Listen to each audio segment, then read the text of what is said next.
forgot. It's because I made a mess in here, dude. So what? I made a mess in here. Did you really? What'd you do? Is that what those fucking napkins are? I don't know. There's a moment though that the camera caught it. Oh. I was like, Steve Austin was like, "Oh, damn it!" And I made a mess. Oh, they come individually packaged. Oh. Yeah, the chocolate glazy. Mess free. Mess free? Not really. These are trash cans. No trash can. Did you get the trash? There's a trash can right there. Oh my god. We haven't even started yet. Oh, look at that. Look at that mess. Trash can right here.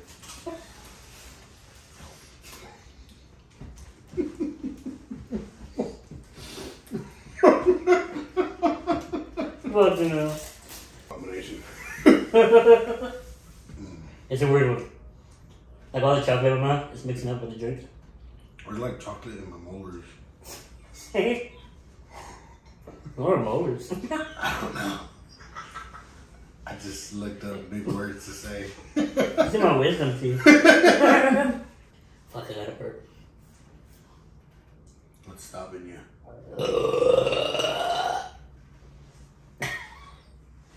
There we go.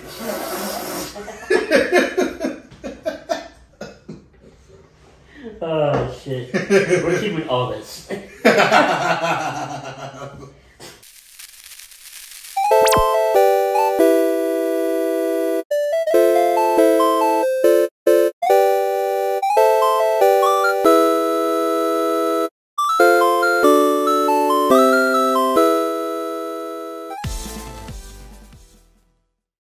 What up, everybody? Welcome back to Event Spotlight. It's your boy King Spinny. You know, I'm here with Krispy, baby. Jay Krispy. You already know. I'm back. Oh shit. Alright, y'all. We are not the Palooza Boys. We just had one Palooza boy today. I'm here with my boy Rick Herrera. Shout out to you for being here, bro. Yeah, man. I'm happy to be here. Yeah? And, Good, I'm glad. Hope you host this first time on camera and in a podcast. So In a podcast? You've been on camera, though. I mean, that's supposed to be on the low, bro. Oh, my bad. Just don't circle Shout out his OnlyFans. Thick Rick. Have a Thick Rick on OnlyFans. It's THICCASS Rick. Oh, you should have wore your shirt, the Thick Ass Rick shirt. I should have. I did get him a shirt. I got him a shirt made. You Rock shirt, our Facebook group. He's one of my mods in the group, and the back says Thick Ass Rick on it. Yeah. It's for obvious purposes or reasons. Hell yeah, dude. Unfortunately, Jay Krispy cannot be here today. He is out of town enjoying vacation, going out there for Thanksgiving. So enjoy that, my boy. You've been really busy working hard, so you deserve that break. Shout out. But the show must go on. You know, I want to make sure we got an episode in because we're about to get super busy. We got Anime Dallas coming up. Well, we got Fanboys Power Ranger show, Anime Dallas, and then I have Anime Frontier. So, a lot going on. My boy will be there helping me out at Anime Frontier, loading in and loading out. If y'all haven't realized or noticed yet, my boy Rick helps me set up the shows. You'll see him in my main channel videos. Oops. Excuse me. You'll see him in my main channel videos with the time lapses sitting there helping me put the walls up, get stuff there to the venue and all that. So I appreciate you, bro. Yeah, man, you know I'm there. Yeah. I've been there from the get-go, baby. Bro, you have. We started that big show, and bro, you just been exploding, dude. Like, Dog. it's been crazy, dude. Went from what, like three little tables, three Remember little that? tables, Remember, yeah. And then just flat pops. Sometimes like up to 3 stacks. Shit, it's been a wild ride, bro. You've been there since pretty much my con season, like my entire con season. Because I was already doing, obviously, shows for a good while now. But I hadn't been doing cons. And I was still doing kind of the smaller shows. But then I was doing like bigger shows here and there. But I remember my first retro, like you said, it was just big tables, but all flat. All flat. And then, deals, boy. But yeah, let's go back to the beginning, how me and you kind of got started. All because of Will. I'd say Will, because he created that group chat. Yeah, It was strange though at first. Cause, yeah, because you. I mean, I didn't know what was going on. I just got tagged in that group, and I was like, I know like one person, and then the dude that created which was Will, he created that group, and the group chat. He had I only knew him as well as you. Yeah. Because he won a WAF. Is that what it was? Yeah, he won my WAF. He won like a Loki or something like that. Oh, okay. And the grill, right? One of his grills. Since that moment, I mean, we didn't stop talking to him. And then he made a group chat. He loved all of us, and he loved us. Yeah. And he made bracelets for us and everything. It was pretty cool because at first it was kind of like he was really wanting to be a mod. I remember it was like right at the beginning, and he was active, and then you were active, and very active in the group, and then it was mainly the mod team. He's wanted to kind of thank us and all that for being a part of U-Rock and joining the group and all that. And then he had Rick, and Rick wasn't a mod nor an admin. He was just kind of like a member, active member. I was just an active member. Yeah, because I had just won Member of the Month, I think. You had, yeah. Yeah, so I think that's why you were kind of like uncomfortable because you were like. Were you and Daniel the only ones who weren't a part of the team? Yeah. Like actual team? But Daniel, I think he was trying to, wasn't he? Was he a runner already? I think he was a runner for a different group, but I just know that I knew Daniel was doing something. I just can't remember what it was. Or either he was just really active that I thought he was. I think he might have been really active. Because I don't think I think you, him, and Will got group experted at the same time. Yeah. And I think Sammy too, right? Sam was a mod. And then at the time she was a mod. Oh. Then she stepped down and then she wanted to be a runner only, so that's when she got Chip moved to group expert. But anyways, so me and Rick, he didn't talk a lot at all in the chat. No. I was like, not at all. He don't say nothing. I would see the conversations. I don't even remember what was the first conversation that I chimed in, and it had to be something about music or something. We always talk about music in the chat, and we always give Daniel shit. It was just his kids are like Imagine Dragons. Nah, I heard he loves it, dude. Oh yeah, he does love it. Yeah, he's his favorite band. Yeah, he's always singing that. What is that?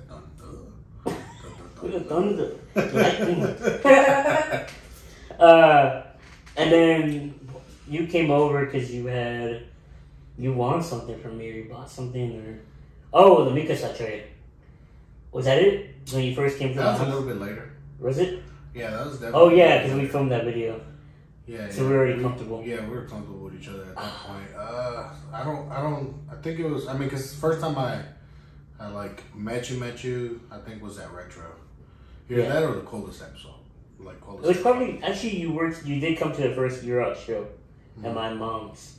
You did come to that. Yeah, I was in a picture in the background. Yeah, because you were with Tino. Yeah, and I think you messaged me like a year later, and you were like, "Dude, you were at that place." I was like, I didn't know. I remember that back anywhere, dude. Oh shit. Yeah, but that back, it's thick. Yeah, no, that was a fun swap too. I mean, that's probably one of the fullest swaps I've seen. And you be throwing some banger swaps, dude. I tried to, bro. We do now because you're part of it. Yeah, you're a big part of those swaps now. Yeah, well, the nighttime swaps, dude. Dude, killer. They're fun. They're a blast. They're exhausting because they run so late, and some vendors don't leave till about like 11:30. But it's still fun. So yeah, we met up for a deal. You came by, and we talked for like an hour before you even left, and that was pretty much it. I think you know what's funny when I know what it was. You came for the Demon Slayer pops from Tino, my brother-in-law. You came by the house to pick those up, right? Or did I not meet you up in that day? I don't know. All I know is that when you did meet up Tino at the house, I know that he remembered telling. I think he told my sister or one of us. That he felt like you were automatic, you were going to be, like, in the squad, like, in the single. But here he knew, like, he's like, oh, that guy's going to be cool with spinning. And then here we are, a year and a half later. Yeah, filling in for Jay Krispy. Where are you? Bro, I actually want to picture flag together. We have so many pictures together. Dude, yeah. We have a ton. We have a shitload of pictures together, actually. I didn't realize that, like, we were like, so many just of our like booth setups, and then we have some just bro. We've been to so many places together already. Bro days and shit. You know, eating at places. We went to a lot of places to eat. A lot of fun. Almost died a couple times on the way there. Drowned you at that concert. We went to a restaurant, the wing place right next to the American Airlines. Oh yeah. And we went to eat there. And there they really do appreciate dogs and animals. Because we went inside and... But not handicapped people. Not handicapped people. We went inside. None but high top tables, dude. We ain't gonna drop no names. What's it called? I don't remember. But right, wing place next to American Airlines. We went inside and was like, oh, can we get a table? Like, oh yeah, anywhere you want. It's like tables all like 6-foot tables. Like I could sit under the table. It was like, we're like, y'all got any low tables? Oh, they're all outside. Granted, I'm okay with staying outside, but it was kind of warm and I had really bad allergies. I was like on a lot of meds just trying to feel better because I had bad allergies, and I was like, well, I guess we'll have to sit outside. We don't have a choice. Yeah. And the one thing I told him was, I don't want to sit outside.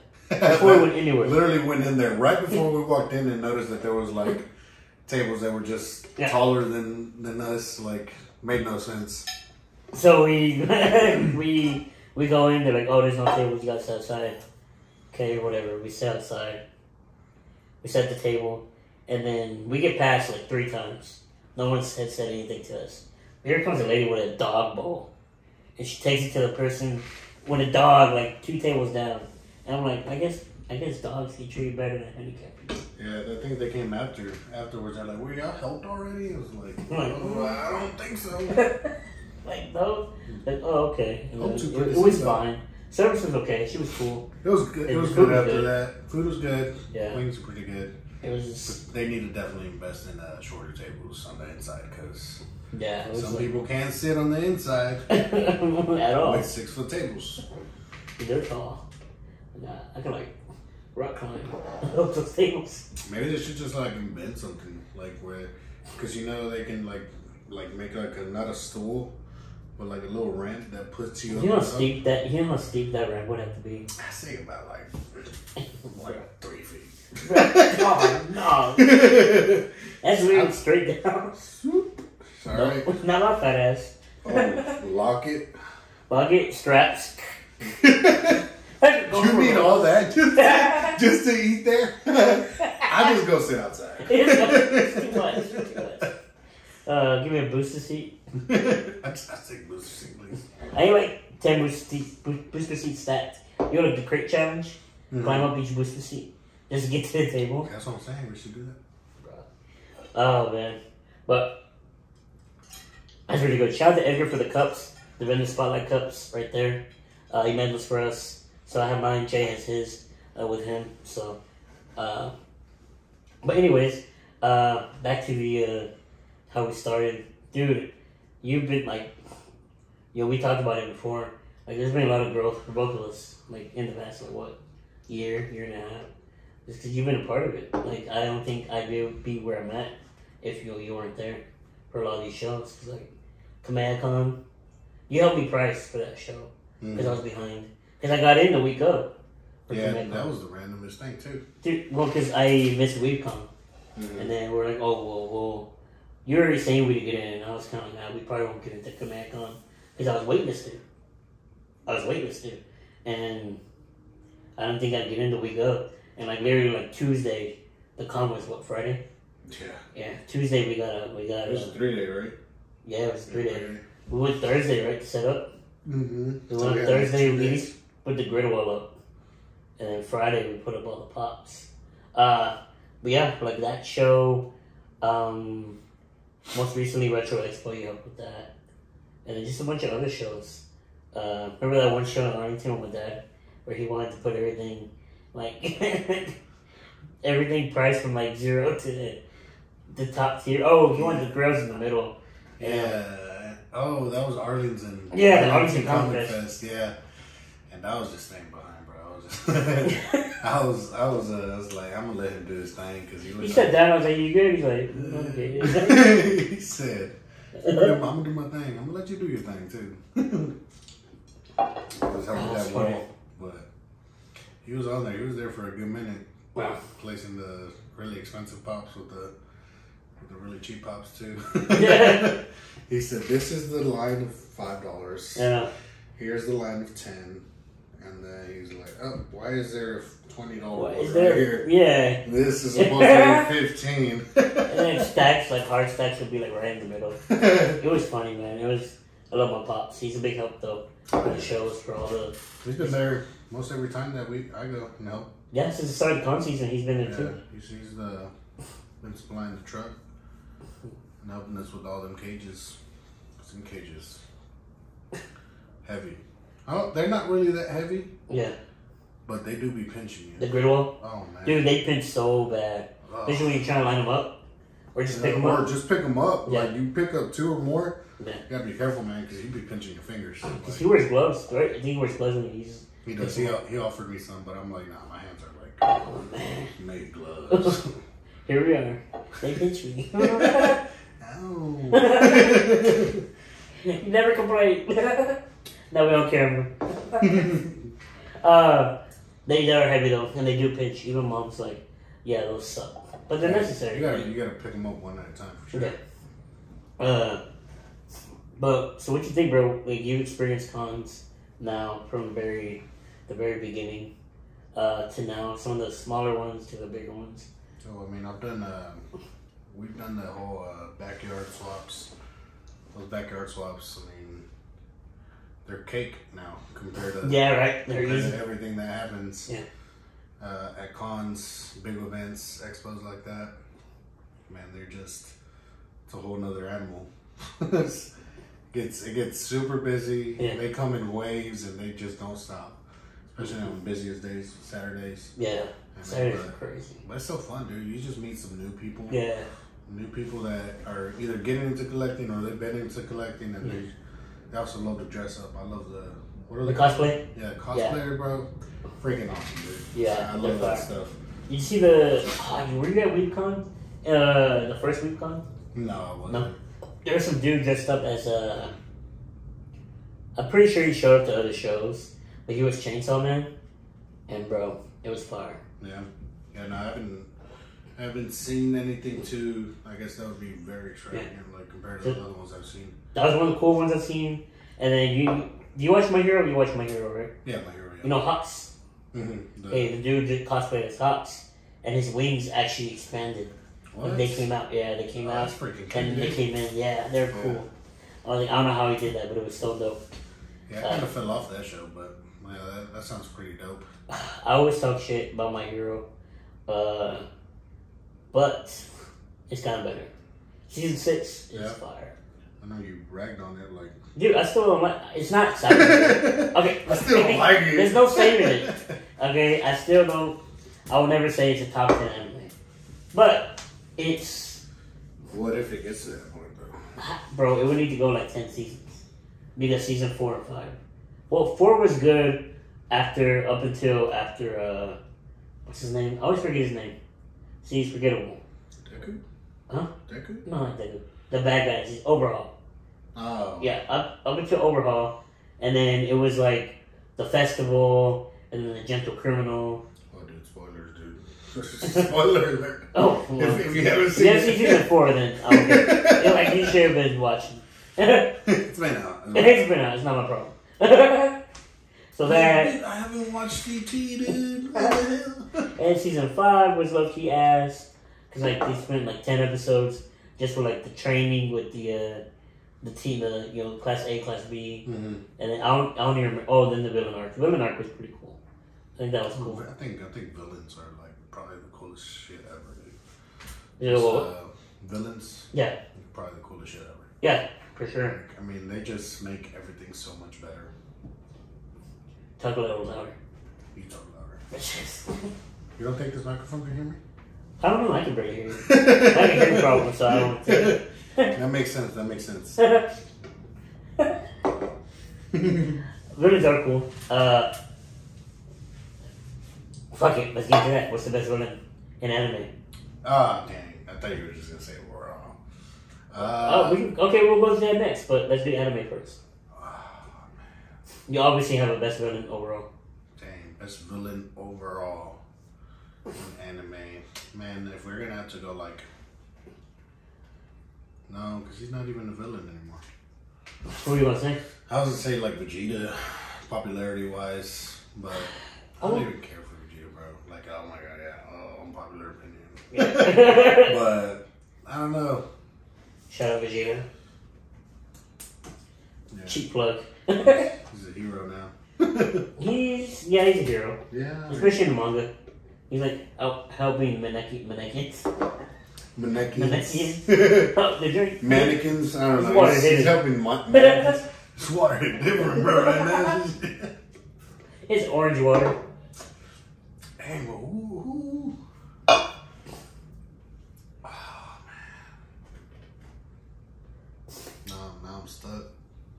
Alright, the ones you've seen. Because obviously we haven't seen every anime, so we can't judge the ones we haven't seen. Well, see, like, that takes out Yu Yu Hakusho out of the equation for you. For me, yes. Yeah. Which you need to watch, dude. I'm 4 episodes in, relax. Oh, my God. That's it. Well, no, I fell asleep, and I'm like episode 25, technically. I accidentally skipped. Yeah, I woke up, and it was still playing. And I was like, who the fuck is that? Where are you watching it on? Crunchyroll. Does it not ask you? Or are you still... It's on my Fire Stick, so no. It just keeps playing. As long as it's playing, it's playing. Mm-hmm. But no, it didn't ask me. It's letting me know my fit. Netflix will be like, are you sure you want to keep watching? Yeah, Netflix stops. It will stop. But hey, back then they used to do this thing where if you didn't if you just took it off. Yeah. Like if you just went to home and turned off or just turned off the TV, yeah, it would keep playing up until that moment where it tell you. Oh really? Yeah. So sometimes you wake up and it'd be like 2-3 episodes up ahead. Yeah. And you'd be like, I didn't watch all this. Yeah. And you're like, well, it just keeps playing. If you don't press back and then get out of the what's it called? Then get out of the app. But I guess they fixed that because it hasn't happened for a while now. Well, I know HBO doesn't do anything. Like I was watching Big Bang Theory, and it just kept going. And you know, Big Bang Theory episodes are all weird names, like they're all scientific names. So like I have to like read the description of what happened in the episode. To be like, oh yeah, I saw that one. So like 20 episodes back. All right, finally, here we go. It's where I left off.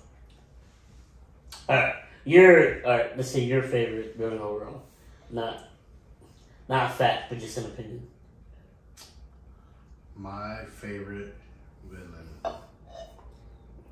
man, I like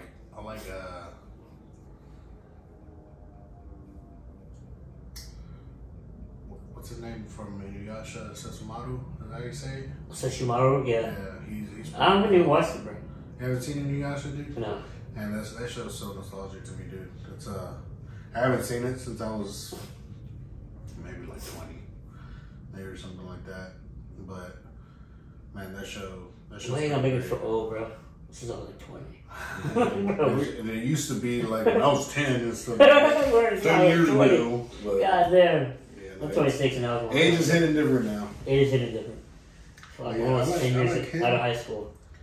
I like him, and also like Cell. Cell, I mean, he was just crazy. Cell, yeah. It's so crazy because I feel like he wasn't evil, yet he was. I felt like he just wanted to run the fate on everybody, dude. Yeah, he just like wanted to fight. Mm-hmm. But like, if you pissed him off, then like he had no problem killing you. Yeah. But it felt like he was out for evil. Yeah, I mean, he was saying if he didn't come to him with the best fighters, that he'll kill everybody. Yeah. I don't know, man. I think he's crazy. Okay, so had he won the Cell games, would he have destroyed the Earth? Probably. I think so. I think so too. I think he would have probably looked for other strong beings out there. But he can sense. Well, yeah, he can sense it on Earth. Who's strong and who's not. But would he? That's what I'm saying. Did he have a need to kill everybody? See, that's what's weird. Because wasn't he programmed to kill Goku? To Goku, yeah. But that was it. But he kind of like overrid everything. He kind of like. Well, because he got smart because he was over the androids and then he had like Goku's DNA. He had too much DNA. Yeah, he had Goku's, Frieza's, Vegeta's, everybody. Piccolo's. He had everybody's DNA. So I think he just got too smart. Because the first version of Cell was stupid. I mean, he was just looking for bodies. Yeah, he just wanted to eat. He didn't care. Perfect Cell was different from his original form. Yeah, I mean, I really like Cell. Well, I guess Perfect Cell. The other ones, they were just pure evil. It's kind of like Boo and Majin Buu and them. Yeah. Like them, I mean, they just wanted to wreak havoc. But Perfect Cell, I mean, he was more methodical with his thinking. He was sadistic. That's the thing. Yeah, no, he wanted to fuck everybody up. Yeah. I don't think he like you said, he wanted to run a fade on everybody. Yeah, I mean, Frieza was up there too. I mean, Frieza's just he was on bro. He was just in genocide mode. Like he didn't care. Yeah. He was like, I want all these monkeys dead. Yeah, I'm dead. Like he don't care. He didn't even care about killing anybody else or any other planets. Even his people, he didn't care. He was just straight up. All right, I'm gonna blow this planet up because I hate everybody here. My thing was like, what do they get out of that? All right, once you kill everybody, like what do you do next? Like what do you do? I mean, that's it. You're just gonna rule over nothing. Yeah. I never understood that. I never understood either. Like I feel like even on villain plots, comics, anything, bro. I never understood that. I feel like I understood Thanos' reasoning because he wasn't really evil. He just wanted peace, and he felt like he had to get rid of half the population to accomplish that. He wasn't. I don't think he was like super evil, but like he like Solo, he didn't care. Yeah. He would clap the cheeks if he had to. Yeah, no, he just wanted what he wanted his way, and he was gonna do it however he could. If you're in his way or not, whatever. Yeah. So overall, not anime, just overall, favorite villain. Boy, you already know. Spoiler alert. Namor from Black Panther 2. Boy, that boy did not care about anything. No, bro. Bro, if you haven't seen that movie, go watch it. It's like it's fine. Immediately. Like this. I don't know. I think it's this is the second Black Panther movie, right? Yeah. Is it? Yeah. Yeah. Well, I know he's been in like Civil War. That's what I'm saying. We've seen him so many times. And stuff, so it's kind of like blurry. That's what, like the Guardians. I feel like there's more than 2 Guardian movies, but yeah, because I guess Endgame and all them. Yeah. But no, dude, if you think about it, Black Panther has kind of like made great villains, like both movies. That's true, because Killmonger was amazing. Yeah, he was great. Michael B. Jordan was great as Killmonger. Yeah. And then he had those hints of DBZ and everything. Too. Yeah. His vest was pretty much Vegeta's vest, the same vest. That was clean. And the more, man, that just those whole Mayan culture being brought up, that was crazy awesome. Seeing it as a Hispanic myself, you know, seeing that, I was just like, man, this is awesome. Like, it just makes you want to look more and more into just our ancestors and stuff. Yeah, exactly. Yeah, I was seeing that too. I mean, there isn't a whole lot of movies that show that without them being strictly like Mayan or Aztec movies. This is a movie that wasn't that, but they brought in the representation. I thought that was cool. That was good. I was like, bro, this I enjoyed it. I think he was a good villain. Yeah. I didn't really know who. I didn't want to roll against him because obviously you always want to go for the good guys in movies. But I was like, it's hard to be like, yo, fuck this dude. Yeah. Because I get it. I kind of understood what he was getting at. And bro, anything that he said, he did it. He did. I'm gonna kill the queen. Spoiler. Oh, he said it. Nah, but he definitely he went in there and he said whatever he wanted to do, he did it. He said there's this saying in Spanish that my mom used to say every time she would warn me about something. She'd be like, "Sobre aviso no hay engaño," and that means through warning there's no engaño. How do you deceit? Through warning there's no deceit. Like if you mess up, like I'm gonna mess you up. Yeah. Just letting you know, kind of thing. Like I think that's good. I like that. Yeah, I think it was. Damn, I kind of want to hear. You read those? Yeah, I got you, bro. I'll wait till you get back. Thank you, sir. I feel like it was really well done in a sense that like. That was beautiful, dude. The what? It was beautiful. Yeah, I'm gonna give Simpson like it wasn't rushed. It was long. I won't lie, it was long. What was it, like 2 hours and a half? 2:40, something like that. But like with the. But it was perfect because it wasn't rushed. Yeah, it wasn't rushed. It was the pacing was good. It wasn't overly funny. That's what I hate about Marvel movies. I told her, like, I don't like Marvel movies like Thor. I can't stand the Thors. Yeah. I'm glad they really did bank on the humor on some of them. Some of them do go over the top, but that was some of the things that Marvel fans hated. They didn't like dark, and that's why DC is failing. I personally love DC films. Yeah. I love any film that's really dark, no matter. Yeah, same. Like the Batman was freaking awesome. Yeah, but I mean, when people start bringing up that it's too dark or it's too funny, I'm like, you can't please anybody. I like dark. I don't understand why people don't. I guess to watch with their kids. I don't know. Yeah, but it's like it makes sense. Yeah, but it's like. But it's not fucking kids. I guess I don't know. I guess. Did you let your son see Batman? We didn't watch it in the theater, but he did watch it at the house when it came out on HBO Max. Yeah, I believe. But yeah, no, I don't. I mean, I just tell my kids like, there's some things that you can't say or do. Yeah. Like you just gotta be smart about the stuff. Like, don't just be out there blurting cuss words and stuff like that. Or right from wrong. Yeah. Yeah. So I just try to teach them everything they can to stay away from like moments like that. Mm-hmm. But they don't really absorb any of that bad stuff. So yeah, that's what's good about it. That's good, and I think most as parenting, you're a good dad, and I've seen it. You are with your sons, 3 boys. You're almost about to have a starting lineup. For basketball, yeah. But I don't know. I just feel like I see like comments like on Facebook. Oh, how like with the whole new Daredevil coming out, and they say it's gonna be like mature audiences, which I'm excited about because that's how Daredevil originally was on Netflix. Mm-hmm. And some people, I saw somebody commenting, "Oh, now I can't watch it with my kid." Yeah. And it's like, well, you can watch it before and then decide, or you could just like, just talk to them. But I'm not a parent, so I can't judge. Yeah. But I just feel like there's certain ways to go about it, but you can still enjoy it. Yeah. Yeah, no, that. I mean, put yourself down because your kid's not going to be able to watch it. Just watch it. Yeah. And if your kid can't watch it, show it to him when it's at the right age, whatever, but don't pressure yourself because, your kid can't watch it. You're still going to be able to watch it, bro. Yeah. You know what I mean? Exactly. So that's why I love DC.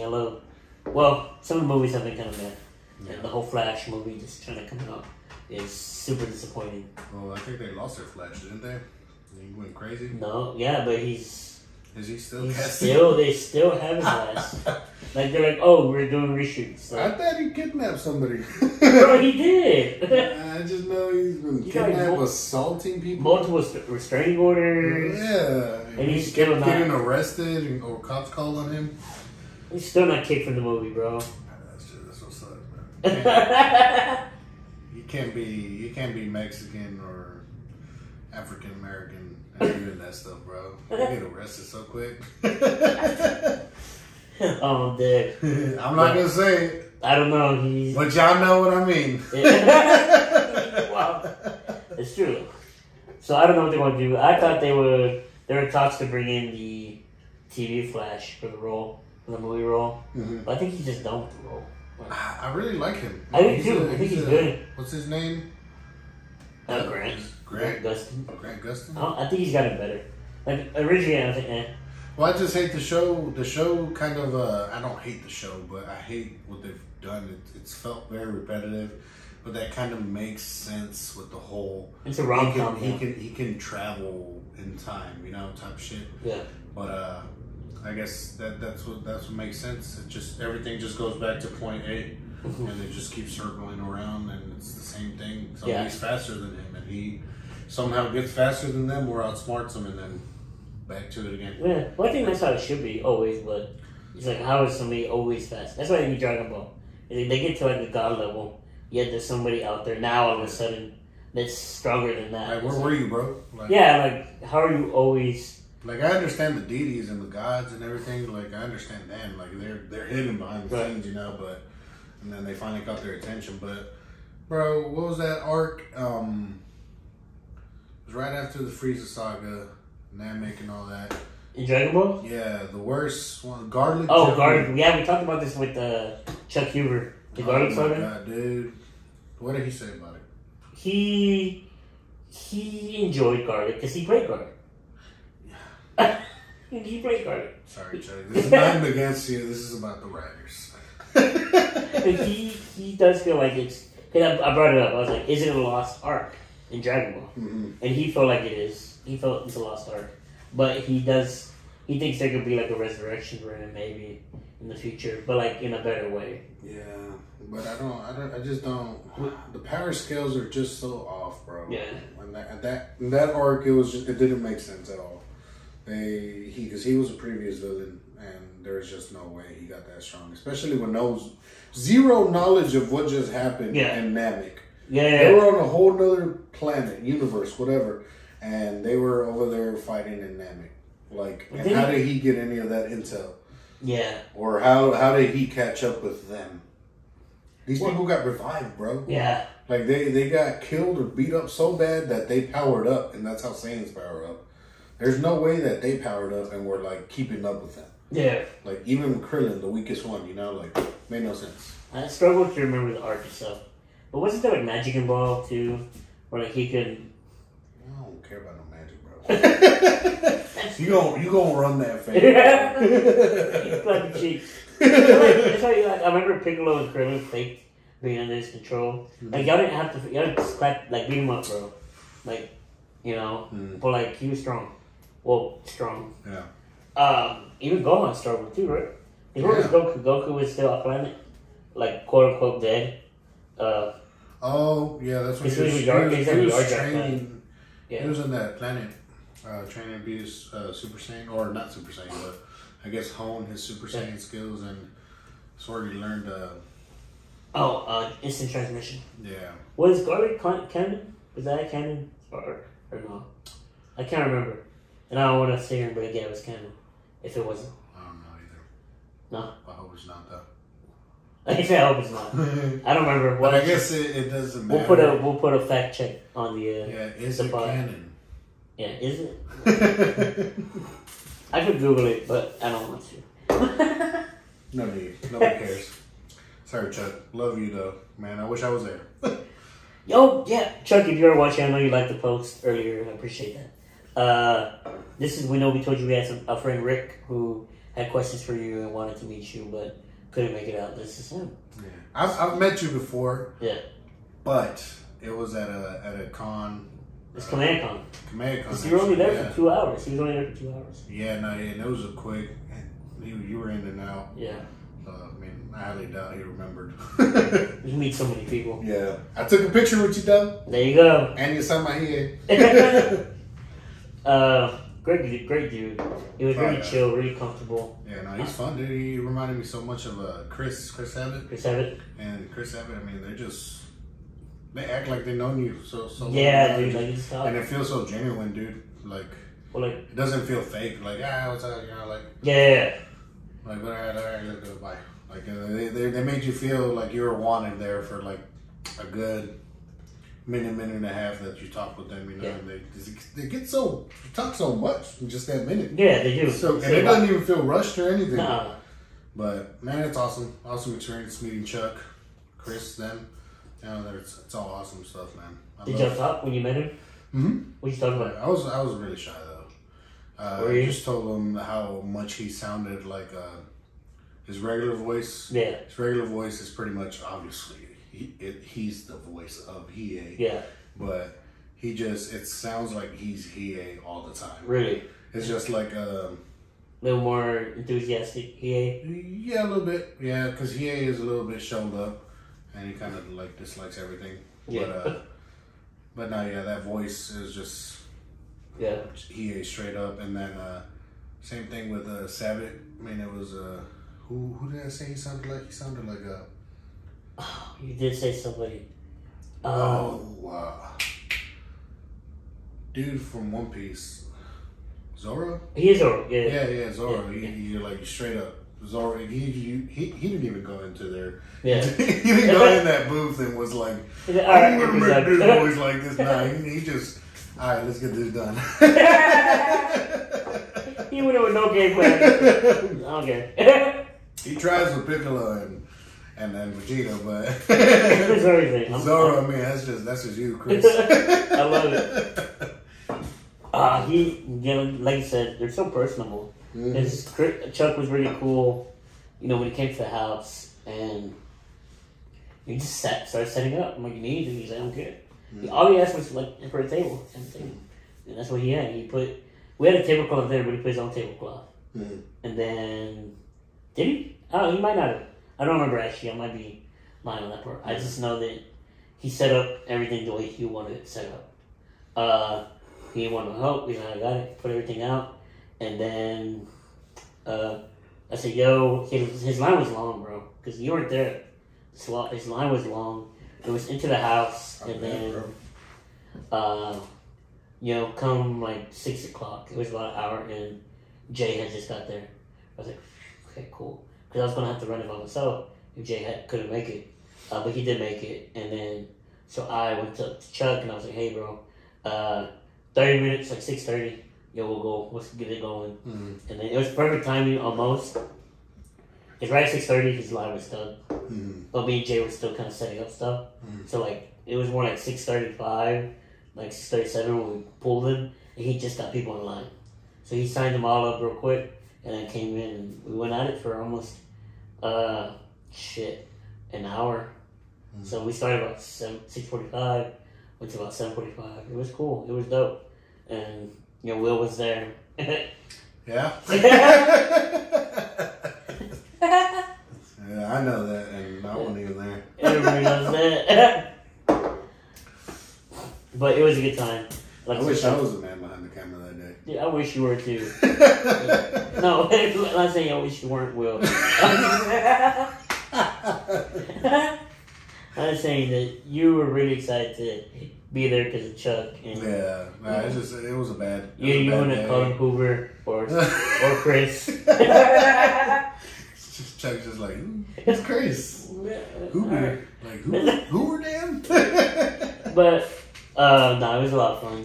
Chuck was really cool. He enjoyed it. He said that we asked him things that he hadn't been asked before, which I thought was dope. I thought that was cool. And then we went back to signing. Mine wasn't as crazy as it was when it first started, but he still did really good at the end of the night. That sounds kind of like Kamehacon, because Kamehacon, dude, there was a monk, because I think he was a little bit late that day. Yeah. And he was only supposed to be here for I think he had late hours. He had like 2 hours. He had to leave. And he was a little bit late, and everybody was like, "Where's he set up? Where's he set up?" And they were like, "He's supposed to be over there with Meredith. I think it's Meredith, right? 18." Yeah, he was supposed to be over there. And they moved him to a room. And I don't know, somebody else got added that they couldn't give him that spot, and so they put him in a room. Or were the people that organized the event? The North American Dragon Ball Alliance. Yeah, they put him like right in front of them. Yeah. And when I found out, I told my homeboy, I was like, "Hey, dude, you need to come over here." Yeah. He's over here, so I was like probably like the third person in line. Yeah. At that moment, and man, it was just that line was huge just for that little moment. That once everybody found out, boom, that line was. Yeah. There was 2 lines, dude. There was one on the other side wrapped around for no reason. Really? I don't know who started that line, but we're in this one, and they were like, "Oh, we're here to see Chuck," and we're like, "Oh, the lights over here." He must always be booked during that weekend of Kamehacon, because he was separate in a separate room, obviously, when you met him. And when I met him, which I thought was the first time, but apparently I met him when I was a kid. But when I remember meeting him as an adult, was Kamehacon 1 or 2, might have been Kamehacon 2, and it was at the Urban Convention Center. But he was like, alright, so you got you've seen the Urban Convention Center, right? You know how you got the exhibit hall? Yeah. But he was outside the exhibit hall. He was like right by one of the glass doors. Like as soon as you went in, he was like right there by himself. Nobody else signed it. It was just him. So as soon as you went in, if you wanted to meet him, you could meet him. You will get signed. And that was like how you met him. And I think he was only there like an hour, maybe 2. So that's like the 2 Comic Cons I know that he wasn't there for the whole show. Because he had other things, I guess. Yeah, I mean, that's what happens. I mean, those... I mean, he's so busy. He's doing so many great VAs. I mean, yeah. they just... Schedules just get busy so packed. And I mean, he's obviously doing awesome stuff. He went to do your event. It was part charity. Yeah. And that was awesome. Thanks so much for that. Yeah. And that's just shows you who's genuine, you know? Like, yeah. Dude's legit, you know? Exactly. Freaking awesome. So, yeah, he's like, man, he's like, whenever, he's already ready to come back to be on the podcast. Yeah. Man, I should have got him on here this week. All right. He was my we'll plan that, though. We'll get all of us up together when JJ's back. But yeah, he's like, whenever you want me back on, let me know. I'm good. I'm down. Mm-hmm. So that'd be cool if he becomes like a regular. He lives in this area too, right? Because I know he's like 15 minutes from me. I know Sam De La Rosa lives here, and he was talking about it. I mean, he's not even a Funimation voice actor, but he knows about a lot of people living here. Yeah. And he's like, yeah, I live right in Fort Worth. I live right down the street. I'm like, don't disclose that information with anybody, dude. I'm like, yeah, freaking Android 17 lives right there, dude. Everybody's house, all the famous people on one street. That's a Vegeta, also known as Piccolo, and... and then Chris Savage, he's real cool too. He came by the booth at Retro Expo in July. He was at my booth. I was like, that's so dope. I mean, that's dope. And then he turns around and we haven't met each other a couple times already, and he recognized me. And what's funny is I was surprised he recognized me from Comic Con to My Hero Con, because that's where I saw him the second time. Was it My Hero Con or was it Fan Days? Either one, doesn't matter. From between those 2 shows, he recognized me. And then fast forward 3 years, we had COVID, where there was no cons. Oh, terrible time. Yeah, terrible time. And then we don't talk about that. And then, now come to Retro Expo this year in July. Came by the booth, turns around, sees me, and he's like, hey. He's like, well, dude, you're a celebrity now. He's like, how you doing? And we you in Hollywood soon. I was like, man. The one thing I said was, man, I had just sent something to get signed by you for somebody. He goes, man, you should have waited. I wasn't going to ship for free. And now you know, smaller events like that. I mean, it's small, not really small, but still, I guess the vendor area is a little small. Yeah, not which one? I don't know. Yeah, that's that where the card show is being thrown all the time. Yeah, right? I guess the Allen coincidence. Yeah. Yeah, and that's gonna be way bigger. But dude, I'm excited. When it feels that small, like the area is that small for vendors, I mean, kind of gotta expect some of them to pop up. You know what I mean? Yeah. Be like, hey, bro, Steph, well, there's Vegeta in my booth. What's so funny? I think her name's Stephanie Young, the voice of what's the chick from One Piece? The big titties. I'm gonna say this: I've never seen One Piece continuously, so I don't know the characters too well. I did watch it when I was a kid, but I don't remember anything, dude. I think last time I seen a One Piece episode, I was probably like 10, 11, and that was on Toonami. I mean, that's where all my anime. Toonami, hell yeah. That's where all my anime information was from back then. Hell yeah. And then I became an expert on Dragon Ball Z because I lived in Mexico for about 4 years. So you watch it in Spanish? Yeah, I've seen Dragon Ball Z, and partly Dragon Ball GT. They didn't really care for that over there. But I seen that in Spanish, and I know, man. But they didn't really care for it. But I've seen it in Spanish and English because I realized that I could change the language on the TV. Yeah. Like, it was weird, yeah. I clicked SAP button, and they just started speaking English, and I was like... Wait, SAP was in English over there? Yeah. It changed it to English. That's a mind blow. Yeah. I thought SAP was only in Spanish. Yeah, well, the TVs, they weren't... I know. They were just brought from the United States. Well, I know we're here. Into Mexico. I know we're here, we put in SAP. It's in Spanish. So most of the TVs came from over here. Oh. Like, because we buy our TVs at, like, flea markets and stuff like that. So the TV controls were still in English. Oh. So it'd still be SAP, and I could still change it. So it'd be... That makes sense. Over there would be E-app. What's the app for? I don't know. I just know the S is probably Spanish. I think it's an acronym, I think. Spanish, I'm not gonna act like I know. Yeah. Yeah, let's go with EAB. Alright. So we determined EAB is for English when you're in Mexico. Anyways, I don't remember her name. Rico? Rico something? Is it Rico? The girl? I'm Googling. We gotta Google this one. Don't want to piss off any One Piece fans. I know. Let's say no names. Oh, look, he cute. Who's that? Some sick dude. Rico. For One Piece. Yeah. Bondage. That is no. It took you put One Piece after Rico. And One Piece. Oh, Nico Robin. Nico. Yeah, I was close. There you go. Yeah, I think her voice actor. I might be lying. Nope, yeah, her. She came by Gary's booth. Stephanie Young came by Gary's booth at Retro Expo too. At the same Retro Expo. And she took a picture of Gary and everything. He posted it recently. And they're all like, oh, look at Gary, whatever. And she's pretty.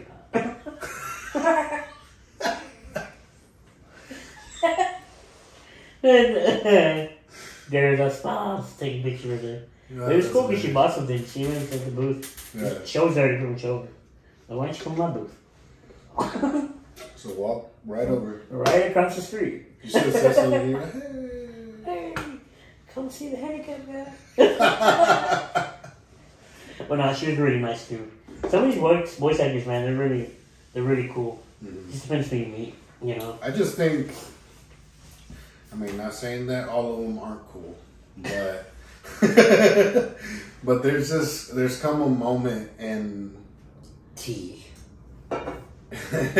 in life, 2022, oh no, that you cannot be a mean person anymore, and because who hurt you, bro? Word of mouth just gets out so quick, dude. Like, and I'm not saying about me. I'm just saying about anything. It's the whole cancel culture, dude. Oh yeah. And it's the craziest thing. Just anybody's afraid to do anything because there's cameras in every angle when you walk out your house now, and everybody has a camera on their phone. And I think some of these people, I mean, they may be cool, but I mean, there's also that saying that never meet your heroes. Oh yeah. And that's for the reasons that they cannot be the people that you expected them to be. But hopefully they're all genuine. I mean, we've obviously met some pretty genuine ones. And luckily we've been lucky enough to not run into any of the bad ones. Truthfully, yeah. Everybody I've met, for his voice actors, celeb, whatever, they all were really cool. Like, all really nice, very sweet. And we had 3 at the Swapapalooza, and Tyler Walker was at the Swapapalooza. He signed up there, and I recently saw him at the Fanboys Denton, and he was busy with people, so I didn't really say anything. And I had my table to watch, but like halfway in, he comes by. I turn around and he's at my table. He just wanted to come say hi. I'm like, hey, how you doing, man? He just wants to check in, see how it was. Yeah. You know, said he had a good time at Swapapalooza. You missed that, right? Yeah, I missed that too. Bro. I'll get you the next one. That's why I'm not a Swapapalooza boy. Pain. Pain. Shit. You will be. Jay was excited to have you on.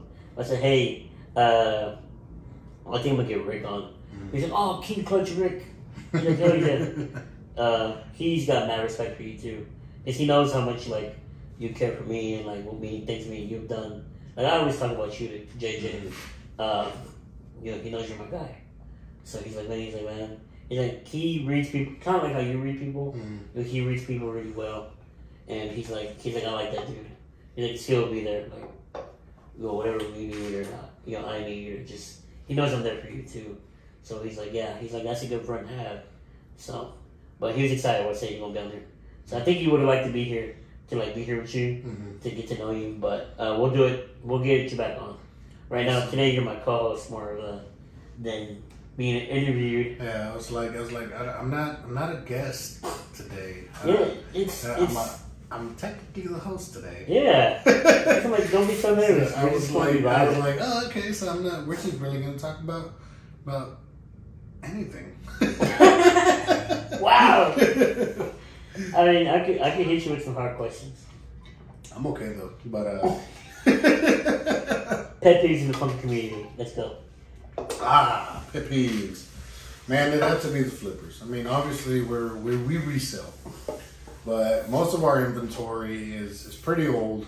Yeah. If we do get any new inventory, we go off of was it PPG? PPG, eBay. I mean, that's what everybody usually goes off of. But then we have the instant flipper. Get something that just came out, or it should have been released in December, but it got released in October for some reason at GameStop. Yeah. And they're like, oh yeah, I mean it doesn't come out till December. Yeah. So let me go ahead and hit you with this $200 price tag. Yeah. Because you won't be able to get it to December. Yeah. Bro, just wait.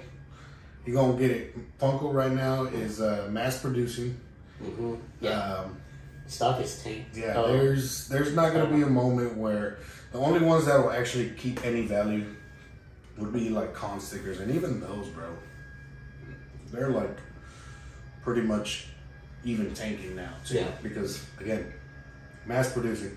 Sometimes these little tags that say 3,000 on them, bro. There's more than 3,000. 3,000 here and then 3,000 bro. And I have a feeling they go by region or something. Bro. I think so too. Yeah. I think it's like, oh, we're in the southern west region or something. It sounds like 1,000 piece. Why haven't I had it? Bro, I'll be seeing thousands of freaking posts on like those 3,000 pieces, and given, I mean, it's 3,000 pieces, but I just feel like there's too many on eBay and there's too many on Mercari, all those websites, bro. Even Facebook, all that stuff, the ones that don't even get accounted for. Yeah. And bro, they just, man, this chair fighting for his life, bro. But no, I'm okay. But they just, it feels like it's way more than just 3,000 limited edition, whatever. I feel it's by region.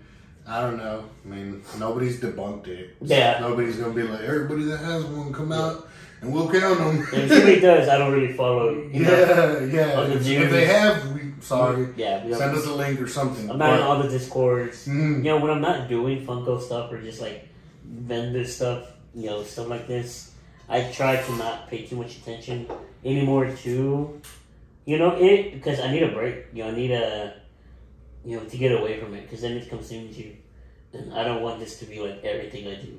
Because obviously, you know, I'm trying to branch out. I'm trying to do other things. Yeah, you know, you don't want to feel like this is, I mean, it's your job, obviously.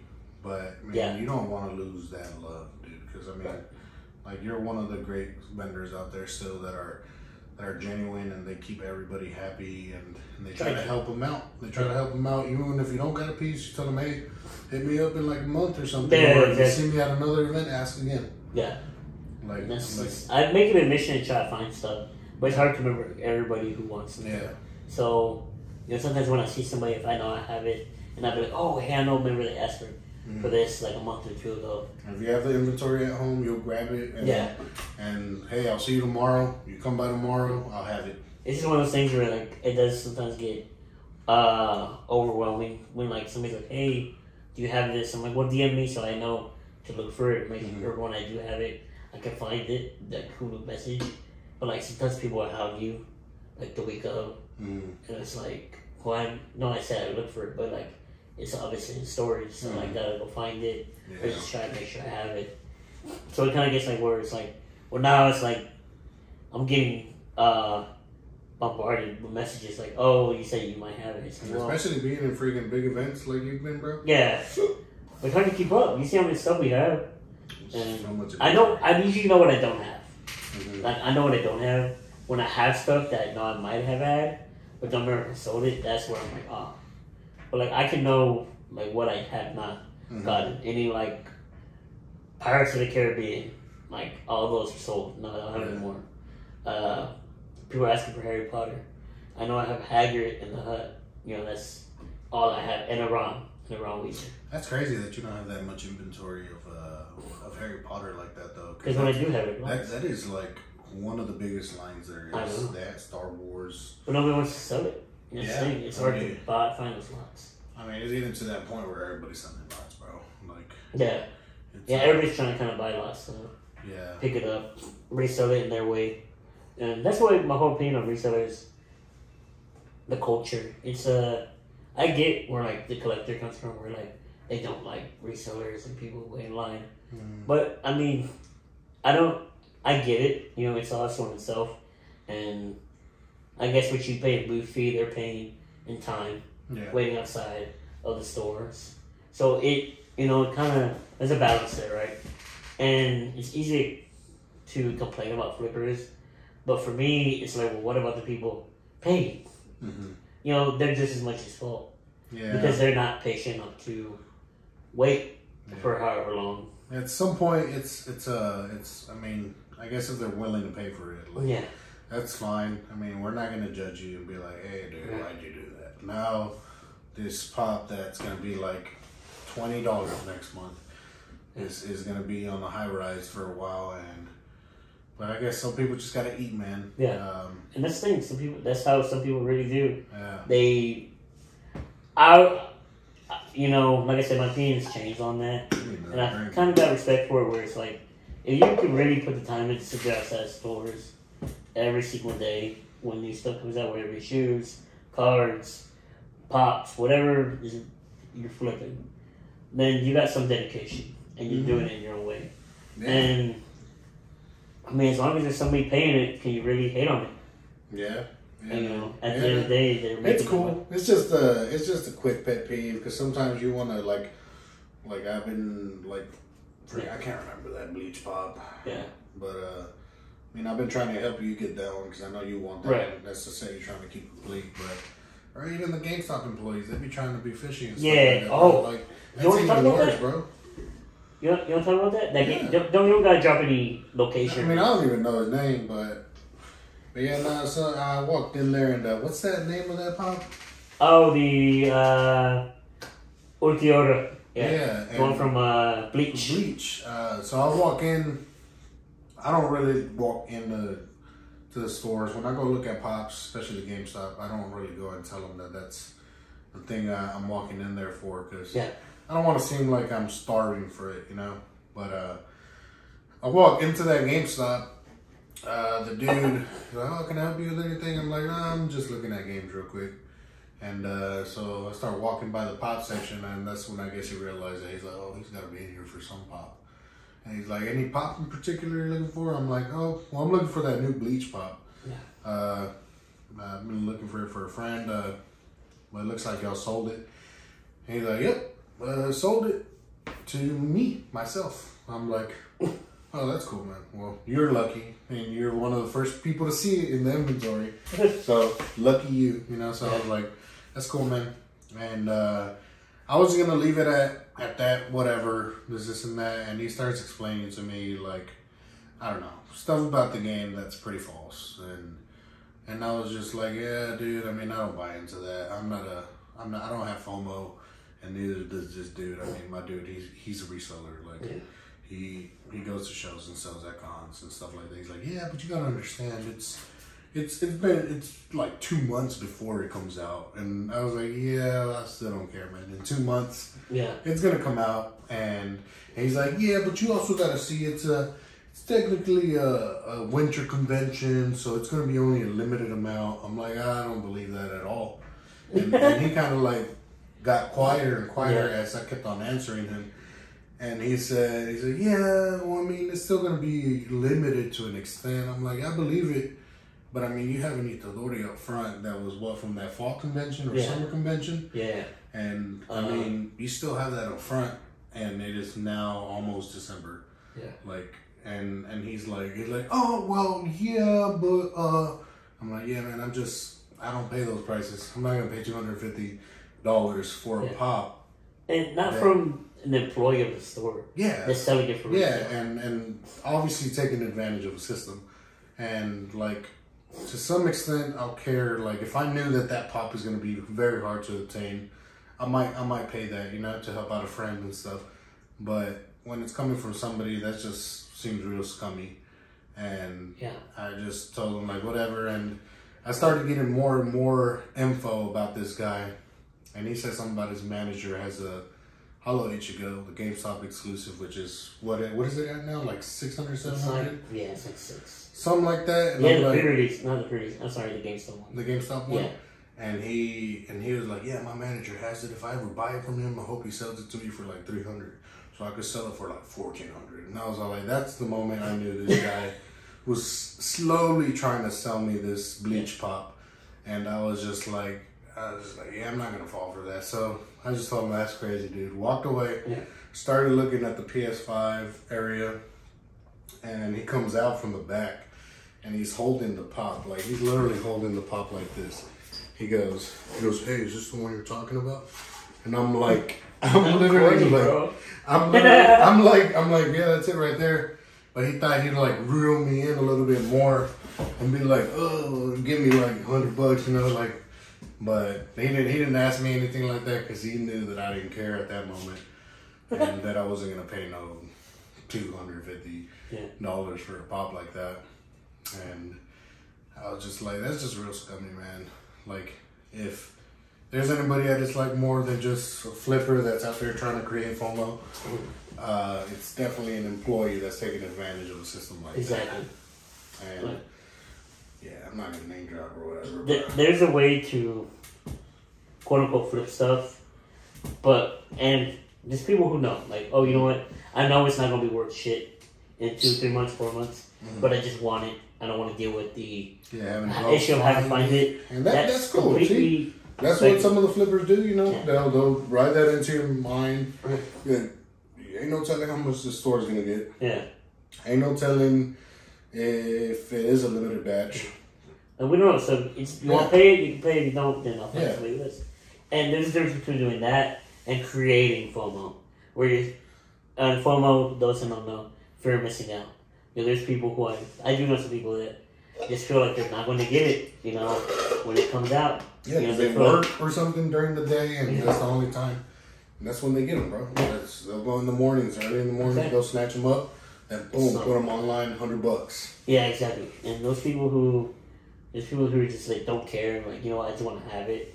And there's people who are just scared to not get it. And you know, when you're trying to convince somebody who's already scared they're not going to get it to buy it at this price, just because you know that they're panicking and whatnot, that's the shitty part.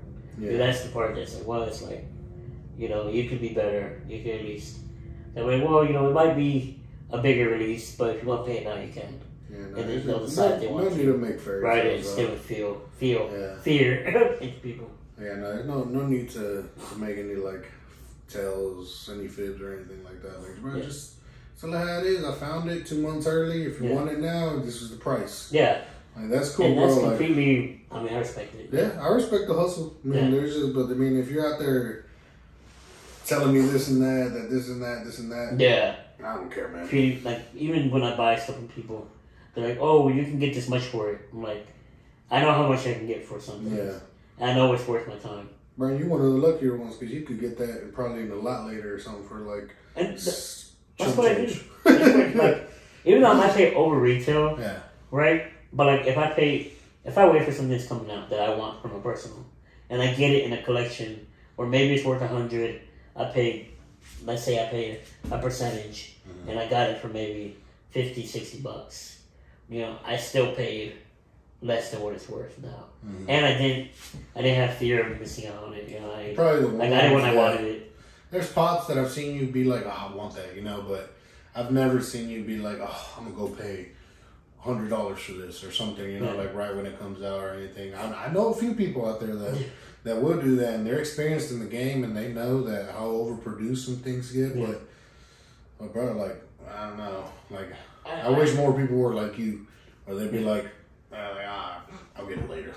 I think it's just one of those things that when it comes with time, I've been doing it so long. I have bought stuff that just come out and make bad trades. But that's, you know, one of those things. That's the name of the game, though. You grow out of it, right? It's like little stocks. Now I don't know. You know, sometimes I feel like, do I love it enough, that Funko game, like the collecting wise, but I learned it's not that I don't love it, don't want to collect. It's more so it's just like I'm just patient. I'm more patient. Yeah. Like I'm a very patient person. Yeah, especially in the position. Unless I'm waiting in line. If I'm waiting in line for something, then I'm impatient. That's what's so funny. Yeah, I've been there in those moments before. But if I'm just like in the beginning, waiting, I mean, I'm patient. Like I know I'm gonna get it, so why trip out? Right. Like those ones that came out, those Lost and Founds, the ones, the red ones. They look like the old Chicago's. Those came out. I want them, but I'm like, everybody's saying the general release. Everybody's saying that they'll be dropped. The price will drop. They're worth like $280 right now on StockX. I'm like, well, either. Bro, you can't even trust StockX now, bro. Yeah, you used to be able to, not anymore. It's not. No, not even back then, bro. I've seen a lot of videos. I mean, I don't personally know too many people, but there's a lot of videos out there that have shown like that they don't sell any legit stuff, that they don't actually check them too good. Oh, yeah? Well, I bought a couple of things from StockX. I recently bought those Bart Simpson ones from StockX, but I don't know. They're good. They're good shoes, but I will say that they have faded. I'm wearing them a lot. I'm wearing them in rain. Yeah. You know, not intentionally. It just rained. Yeah. And they're part suede. It's like some of that red on the suede is kind of faded. It's a little disappointing. But the stupid shoes, everything I've gotten has been legit. I don't know if it's because of my size. I'm a smaller size. So maybe. I don't think it has to do with that, though. No? You think so? You don't think your shoes will crumble since you don't really use them?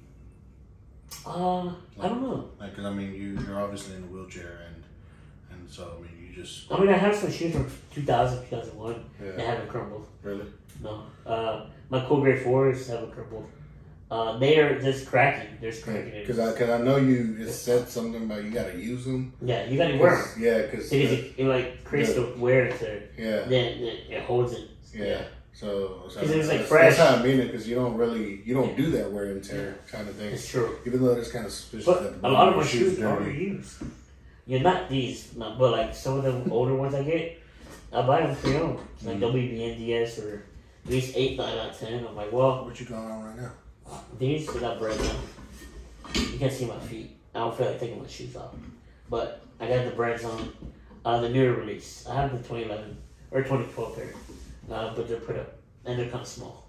I never really got into shoes. No?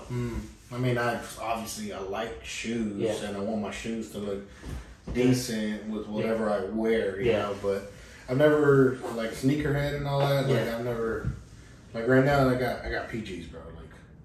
They're nice, though. They were like $100. Yeah. Like, I got them for work, but then I realized that they were nicer than that they actually look. So you're like, I'm not gonna wear them. So I'm like, you know what? I'll probably wear these to go out or something, dailies or something, you know.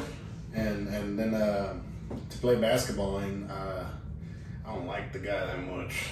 Like, I don't care for his actions or anything in the NBA. That's what's the name? KD. Oh, KD. Whatever. I don't really care for the guy. I don't like him or dislike him. Yeah. But I mean, he got some nice shoes. Yeah. Like, them shoes. Especially the shoes, like his first shoes. I don't know which ones these are. And it said KD Trays 3-point something or something like that. But bro, they're probably the most comfortable shoes I've ever worn. Like, I love the higher top ones, especially if they can support your ankles when you're playing sports. Dude, amazing to play sports in. Yeah. And I have a pair of KD5s, the winged ones, the white ones, or the Ant Pearls, because they have wings on them. They're dedicated to his aunt. She passed from cancer. It's just like a wing strap, because they have straps. The 5s have straps. Yeah. But they made it a wing, and like an angel wing, and it's like gold and white and pink, like pearlescent white. It's super nice. That's cool. The insole is pink for breast cancer and all that. So they're really nice shoes. Yeah. But dude. Shoes were my pops before. Yeah. And I know a lot of friends that are definitely into shoes. That I posted you, and I think it was those Bart Simpson ones. Posted you and took a picture or a video of you. Yeah. They're like, dang. much for the shoes or something like that. They were in the video or whatever. Yeah. I don't think he's selling them, bro. Bro. Yeah. And they're just like, oh, no, that's cool, man. Yeah, they're clean. Tell them I said they're clean. I still, bro, I have so many shoes I don't wear. And that's when people are like, oh, you have shoes? I'm like, yeah. They're like, oh, I only see you wear Crocs. Mm-hmm. I'm like, yeah, because you just like step them on and slip them off. My boy said, I forgot to put them on. I don't got to tie my shoes with nothing. What are you wearing at that Funko Pop? Is that just socks? Shut up. These were my, my Columbias. Let's go with that. They're not, but I'm gonna go cut off Mikey Jordan's feet from his pop and then put them on my feet. Oh, dude. That'd be clean. You That'd be cool, right? Do that. Too bad my custom guy is shit. And I don't give him work anymore. Scummy, scummy, scummy. We don't accept that here. Scummy bitch. Scummy bags. You can block me on everything except Facebook. I still watch you, bro. I don't watch him because I forgot who it was. Nah, but he had disappeared, then he popped up out of nowhere. Yeah. I'm like, these motherfuckers still around. Yeah, and I think I seen you talk about it on the group chat. I just let it be. I don't even sometimes it's karma, bro. That's what it is, bro. It's sometimes like if you say you lend money to somebody and you're like they never gave it back or anything, they just disappeared off the face of the earth. Like that's the price you pay to get rid of them. Yeah, what's I'm saying? It's people are like, oh, people in like their 30s, late 20s, 30s, 40s. I hold grudges like no one else. Well, good for you, but imagine how much energy that takes to hold a grudge. Oh yeah, I never understood that. So much on your mind, bro. It's just you gotta just let that stuff go. So much energy to hate somebody. Now I'm not saying you have to go and be their friend or associate with them, but you can at least be around them. You can. Yeah. You don't have to like talk to them, but you can be like, hey, what's up? And not say you greet them, right? That's it.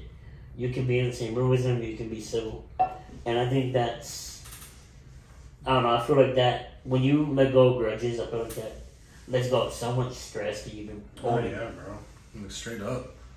Like I've let go of so many. I wouldn't even say they were ever grudges. I just never cared, and it was just to the point where like, why do I even gotta worry about that? Like, like, there's no need, like, for anything, dude.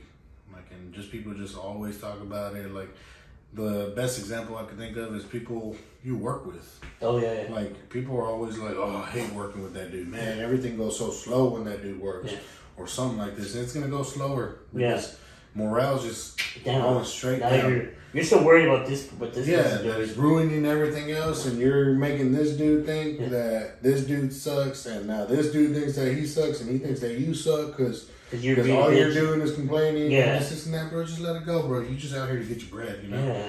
And some people don't understand that, man. And it's just positive energy everywhere you go. Yeah. If you do that, you'll enjoy life a lot more, and teach that to your kids. Teach that to yourself, especially, because. Man, once you get that lifted off of you, you're good, dude. And I know I saw a post one time. It was like, I need a beer, bro. When they say, I mean the water. Yeah, water. How many left? Just that one? This one, and I think you got one over there.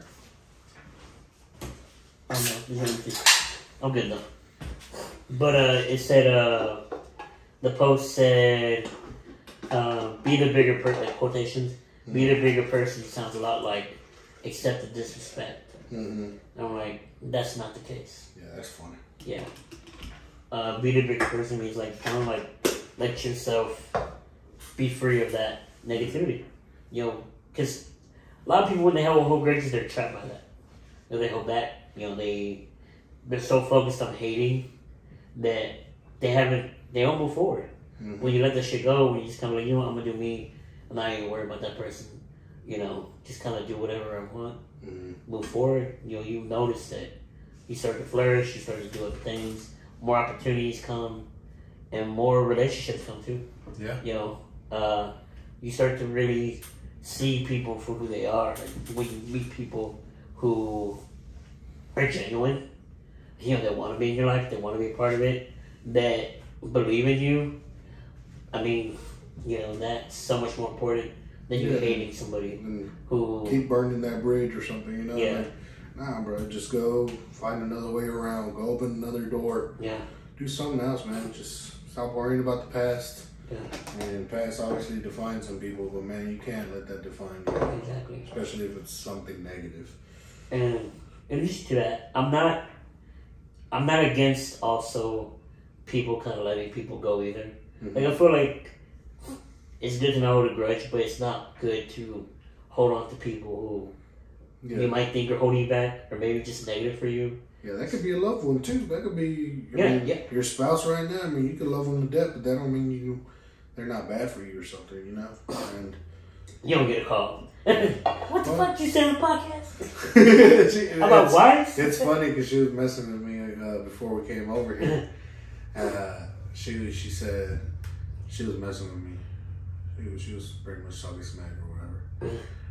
And I was just like, whatever. You know? And then she was like, what are you going to do? You going to talk shit? You're like, guys, don't get in a relationship. Don't get married. The do's and don'ts of life. Nah, but I was like, nah, we're just going to chit-chat for real. That's hilarious. But yeah, like you said, doesn't mean you got to hold a grudge, but doesn't mean you cannot cut people out your life. Yeah, there's some people you definitely got to cut off. Yeah. If they're holding you back, you're just bringing in that energy. That don't mean you don't gotta say hi to them again, like he said. But like if they're definitely either hurting your health, your mental, or your physical, I mean you gotta find a way to step away from that or change it. Yeah. And sometimes you can't change it, so you gotta step away for sure. And I truly do believe that, not in a negative way, but I do believe, if you have friends, somebody, or you have somebody close to you, a loved one, and maybe you're progressing yourself more and more, and maybe this person's not, and maybe they're always very negative about the situation they're in, whereas you're kind of taking it, day by day, whatever happens, but you're still moving forward, and this person obviously isn't, because they're just so negative, and it's okay to outgrow people, and I feel like those situations where you kind of start to outgrow people, and you realize that, hey, maybe, I truly do believe, I think I've said this before, not in a podcast, but I think I said this, like, I wrote something that was like, everybody's in your life for like a reason. Whether if it was like 5 minutes or like 5 years, whatever, whatever role they played for that amount of time, I think helps you elevate and, play a good role. And even maybe they don't stay there forever, it's okay, because at least they were there. Yeah. For whatever reason it was. Yeah. I mean, they could have gave you $20 or something. Yeah. They could have been there to hear you out on something. I think every person's a lesson learned. Because everybody's different. We're all different. You start to just, I don't know, I guess as you get older, you learn things about people. And just move forward. Exactly. So I think that's a good place to end it. I think we've been talking for a minute. We gave them an episode, so I'm glad. I hope you all enjoyed it. What's your plans, bro? Like, what's your plans for rest of the year? You got any vacations or anything coming up? Not vacations. Right now, I'm just really focusing on the moving business. My friend, he started his own movie company about a few months ago. It is a little slow right now, but that just comes with it. This is the slow season. It's holiday season. People are moving. Yeah, and they just kind of want to stay complacent where they're at. And that's fine. But we're just taking a decent hit right now. But that's what we're really focusing on. We're advertising a lot, trying to network some more to get our name out there, because we're definitely a moving company that cares about our customers, about their things. There's a lot of moving companies out there that try and say that they care, but man, they just don't. And I've worked for a few of them, and it's different here. And you just gotta, you can tell when they care and when they don't. And I'm not saying that there's bad. All of the employees were bad at the other moving companies, but no, there's been some that are up at the level of me caring and my friend. But you'll be seeing us at Spinny shows, helping them set up. You can also hit us up if y'all ever need any help like that, we'll give you a quote right then and there. Plug them up. Give them a name, socials, all that. Oh yeah, I'll send them to you. I want to let them know too, so they're watching. Name of the business. So it's movewithmilestones.com, or you can find us on Google. It's Milestones Moving and Storage. You can find us on Yelp, Google, and Yep. Yeah, so we'll, you know. And besides that, I mean, I've been trying to get back into shape. I've lost a few pounds, probably about like 10 pounds since I started getting heavily back into the moving company, working as much as we could. But yeah, I'm trying to lose weight because I got another friend that's going to get married next year, and she just wants us to look yoked. So, going to try and do that. There you go. You're going to be sexy right next year. Little mission, you know. Thick But ass, right? it also helps with having kids, you know. You want to try and show you show the kids that they can live a healthy lifestyle and not consume them. And yeah, that's about it. Yeah. Pretty much. There you go. Well, like you said, Rick will be on me at the next comedy shows. On my birthday, the 26th. Oh yeah, he'll be here on his birthday. I'm gonna try to go and be there on that show. Okay. With you a little bit. We'll celebrate. We'll get you at the celebrate every time you have anything going with the band. We'll celebrate your birthday that day, and then Anime Frontier the week after that. He'll be with me too, for sure with the load and unload. Yeah. I don't know if he's gonna be with me there, but he'll be there to help set up. So you'll see a time lapse of that. You know what's funny? Anthony Escobar, who's right by us. He said that we were keeping him entertained. Him and Alex's son. It's weird. Me were just laughing the entire time. He's like, bro, we have a good time, bro. It don't even feel like work when we work together, bro. He goes, y'all sound exactly the same when y'all talk. He goes, y'all laugh the same. And I'm like, really? He's like, yeah. And I'm like, well, I don't know. He's like, y'all have the same cadence and everything. That's hilarious. I'm glad we keep you entertained. Heck yeah, man. It's always great to bring smile to people's faces. Oh, yeah. So, and then next year we have Retromania. And then... Is that that's the one out of My town? Hero? Oh, that's New Braunfels. Yeah. I don't even know if I'm saying that city right. Yeah, New Braunfels, yeah. You going? Yeah. Yeah. I mean, I'm taking you. Yes. So, I never got the confirmation. I think for that one we gotta rent like a U-Haul hitch. We can. Because I think that your dad's truck's gonna consume too much gas. I think. You think it'll be too much? We'll probably see it in the upcoming weeks. See how that happens, but it's a 4 or 5 hour drive. Yeah, no, I know. I've been over there. That's where one of the branches was of that other moving company that I worked at. I'm excited, man. Great future. Good things coming, bro. You've been on this journey, and you always like shout me out. I mean, text me. You know, when you text me when I'm doing good, you text me when I'm doing bad. You tell me things I can improve on, and that's another thing. You know, when you have people telling you what you can improve on, then it's always at 95% is out love. You know when it's not, but when it is, we're adults, so we take criticism pretty well, even though some adults don't. Yeah, facts. That's a fact of the day. Yeah, that's what even we were texting the other night. It was at 1 a.m. We were talking about the Black Panther movie and just Marvel in general. We were giving opinions, but we were able to talk about it without like bashing each other and talking shit to each other. And that's a lot of people can't do that. Like even with sports or but they get so offended. Like, no, screw you. I'm a Philadelphia fan, and I don't care if anybody's good on any other team. Yeah. It's like, well, it's like, no one has, first of all. It's just football. Second of all, it's just like, relax. Like, it's not it's never that serious. Yeah. Because I guarantee you, these people you're going to bat for, defending these players, don't even know about you. Yeah, they're not going to do the same for you. And don't not love your team, but you don't got to take it to a point that you can't. Yeah, it makes you feel uncomfortable and make anybody else feel uncomfortable. Yeah. But yeah, like I said, we got big things coming. I appreciate you, bro, for being there. Hopefully, we can get you on here with Jay Krispy within the next coming months. Get you back on here.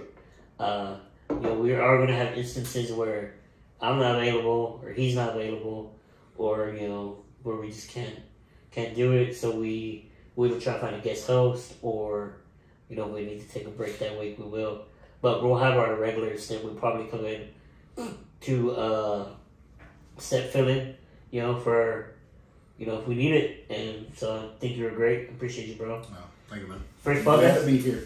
Yeah, first podcast. Yeah.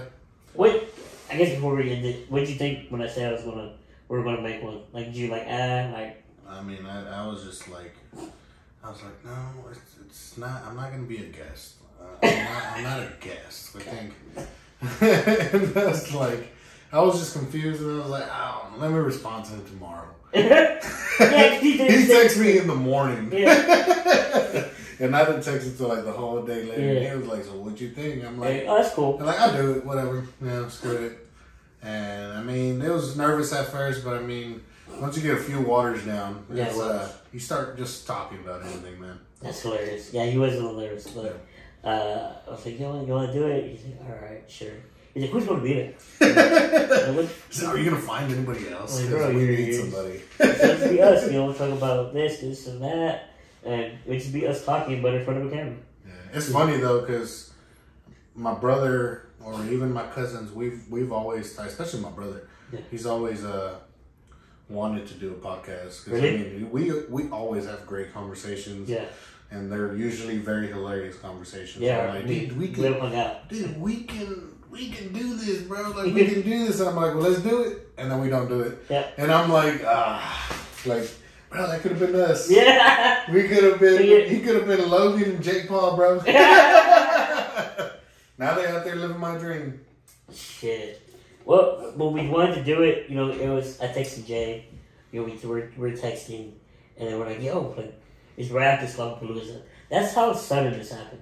It wasn't something that we had planned, ahead of time, that we're like, you know what, this is what we're going to do, this is part of our, schedule eventually. No, it was like, yo, we should do a podcast. Yeah. And then we're like, sure, fuck it. And then we started buying equipment.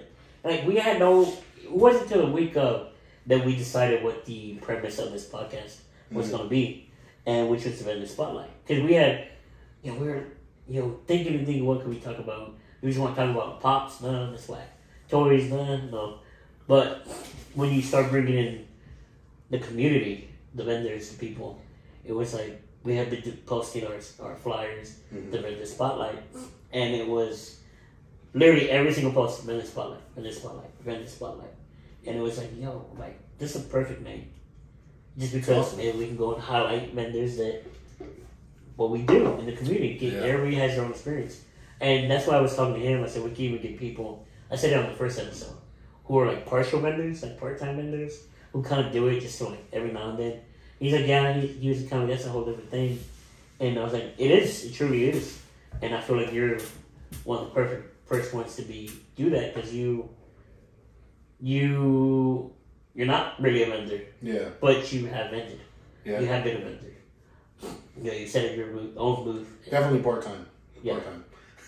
But you got that experience. And then you set up with me, you actually been on Yeah, so I definitely got the experience now and all that, because obviously being with you and stuff like that. But yeah, I think I got a friend that might be able to come on here. He's getting pretty big. Yeah. He sells Pokemon cards. Oh, is that the one from the he set up with you at Oktoberfest? Yeah, North Texas. Yeah. Yeah. No, he's a cool dude. Yeah. Real interesting. I know he has some stories out there. He's real talkative too. So real cool dude. That's cool. Yeah. So we could probably get him on here or something. Let us know. Yeah, for sure. We're trying to get everybody as many people as we can, but not overdo it. Yeah. Where it's like, it's like every time. That's when we have our only the Palooza Boys episodes, where it's just us kind of catching up, talking to y'all, doing fun challenges. I gotta do that spicy chip challenge. I was going to tell you to bring it, but I thought about it too. Yeah, I was going to tell you to bring it, but I was like, I don't want to leave them out. Dude, and I thought about it. I said, I'm going to bring it, and I grabbed everything that I was grabbing. Yeah. And I forgot the phone holder, because I didn't know if we were going to need an extra one. Oh, yeah. And the chips. And I was like, I forgot everything. It's so good. It worked out, because like I said, I don't want to do any challenges without Jay. Yeah. Make sure both of us are here to enjoy that. Or at least he can witness, because I'm down for anything. I want to see Jay eat a spicy chip. I do too. Yo, we tried the spicy glizzy and it wasn't. I was like, alright, it's time for a sausage fest. He goes, that's not what we're calling it. Stop it. Like, no. I'm like, my bad. Glizzy challenge. But it wasn't all that. It was a cold hot link from the gas station. The worst. It was kind of tart, kind of sour. I don't know. Vinegar be weird. I like it sometimes, but sometimes it just. But any advice or tips for anybody who's kind of, doing the partial thing, kind of like whenever you set up at shows, yeah. Or what? Let's say whatever you learned, I guess. What have I learned? Well, I mean, I've learned how to haggle prices. That's probably the best part about it. I've seen a good price for people like, here, give a fuck. Yeah, because some people come in and they'll be buying like bulks from a vendor. They'll buy like, let's say 6 pops total, and they'll pay like that full price of whatever that is. And I mean, some of these vendors like Spinny, he'll give you a short little discount, like. Be like, hey, well, since you're buying this many pops, let's take off $15 or something. Yeah. Help you out a little bit, and I love it when the communities are like that. But that's one of the things I learned, and like obviously saw it from him. And I went out and asked other vendors, and most of the time they'll do it. Like they just want to get that good little sell and stuff like that. Mm-hmm. Especially at like little homie pop swaps, like backyard pop swaps, and you'll find the best deals there, honestly. But yeah, that's one of the cooler things that I found. And I mean, more respect to the vendors when they do have to sell stuff a little overpriced, because man, it's hard getting in 20 cages in there and then having to post everything up. That's why I'm doing the breakdowns. Because people don't realize what all this is. Even the store people, man, they got to pay their rent and stuff like that. Yeah. It's just more respect for the game for sure. That's something I've taken away from this. Yeah. And man, you just gotta respect anybody that does it, because I mean they really put their heart into it sometimes. Sometimes they don't care, but there's people out there like Spinny and Jay that do really care about their people, and they want to show and show out, Yeah, we try to take care of everybody who looks out for us, our supporters, our people, and make new ones too. Meet new people is always good. It's fun. I had this kid, I think he's like a teenager. He told me that he's watched all the podcasts, and he shows all the podcasts, and he likes that we're doing something different. Mm-hmm. He came to the pop swap, the hollow swap, and he enjoyed that because it was different. Coded. It's true. He enjoyed it. He said it was different. It was fun, and even like I said, Chuck Huber was like, it's like a party. It's something that's not, you don't really see. It's so many people together at night. Somebody at the retro was like, how'd you get Chuck Huber to come to the garden? I saw that. He just bowed it. I was like, bro, I emailed him. He said he was down. I was like, all right, you want to record a podcast too? He's like, sure. So, awesome, it's just, I don't know, man. Talking to people goes a long way. And you said, bro, I don't know if he's real. I don't know if I'm getting a fake profile or something. Low key, I was nervous because I was like, man, what if it's not his? That's what I was thinking too, but I was like, hey, if it is, it is. If it isn't, oh well, man. Remember when I told y'all that I had got him on there?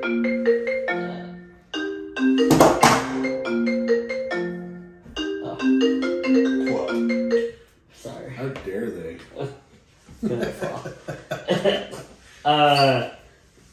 Shit. Oh, okay. When I texted him, hey, he's gonna be there. It was just like, hey, can you do it? He's like, yeah. And that was it. Like, there was like nothing else regarding it. I was like, this is too easy. He's not gonna come. I guess it was more legit once he didn't like really ask for anything up front or nothing like that. Yeah. So when they ask for something up front, it's kind of like doesn't feel legit anymore. You know what I mean? Well, to me, it's more legit when they do ask. Well, not up front, but more like a something written, but it was just an email, so he was doing that. Yeah. But it was more like I knew it was gonna be legit whenever he emailed me saying, "Hey man, can you help me out with promoting my classes? Yeah. He has master classes for like his Yeah. local teachings." And I was like, "Sure." I shared it, and he was sharing it. Me and him just started emailing back and forth. Real cool guy, like I said. Then we actually met, and just like it was amazing. So he's going. Hopefully that builds into a long relationship. In the future, open more doors for hopefully both of us. Him coming out here, getting his classes, his voice acting. That's so dope, man. It's Android 17. Bro. Voices I heard as a kid. Yeah, man. These are the voices that we grew up on and stuff like that. You just hearing it, either you hated them or you loved them on the shows. Yep. And man, you just like, man, that is so crazy. It's I wouldn't say it's the same as like meeting an actor, but I feel like it's cooler. Obviously I just have a bias towards anime. Yeah, I think when you're a true anime fan, you do. Yeah. Especially when it's a voice you heard as a kid. Mm-hmm. You heard this your whole life. Oh, Android 17 is badass, and then he's in your mom's house. Like, what the fuck? Why is he in my mom's house? You're like, bro, somebody pinch me right now, dude. So it was I wish we would have had more time to talk with him and elaborate more on his answers. Mm-hmm. And I really felt like he was giving an answer. I was like, okay, next question. And I didn't like that because we didn't really get to have a full blown conversation. Like I would have loved to hear more about his Nigeria. We could have done probably a whole episode. This much time in Nigeria. But we had so much time to get in there to get enough information out of him before he can go back to signing. Yeah. So that's the only thing that I wish I would have liked to do more. But hey, next time that we have him on here, where he's like, "Hey, you want to come be on here?" and we have a clear schedule, there's no other obligations, then he can really come out here and we can really have a good discussion. Mm-hmm. And I would like to get his opinion on just like how we talk about Marvel, anime just in general. Yeah, other stuff that he's not necessarily involved or just likes. Like, does he actually watch when he's not recording? Like, did you watch Black Panther 2? Yeah, and what was your favorite Namor scene? Because we know you love him. Because he's hot. What he went up to, I think he went up to like Jimmy Fallon or Kimmel, and they were talking about his shorts. I call them the shame shorts. He stood up and pulled them down. I don't want to be slipping. So, but yeah, man, once again, thank you for being here. It was a blast. Heck yeah. It's always a blast with you, man. Always. Last time there's always some food. I'm a little hungry now. Yeah. So we'll get something, man. Yeah, so we'll get more water. More waters, for sure. For sure. But yeah, man, so thank you so much to everybody who's watching. Be sure, remember to like and subscribe, share with your friends, share with your people. Shout out my boy Rick. Hit up again, Milestones Movie Company, correct? Yeah. Milestones Movie Company. Hit them up, you need your stuff moved, office, whatever. Yeah, house, very whatever. affordable prices. And out there you get the best bang for your buck, trust me. And we also have a discount on packing if you ever need any packing, because that is the most annoying part of moving. It's packing and unpacking as well. We also do that. So we do offer discounts on that, and we also do senior home discounts. So, we really do it out there for our people. We try to look out for our people. There you go. All right, y'all. Thank you so much. And as Jay Krispy always says, support your community, love your community, be your community.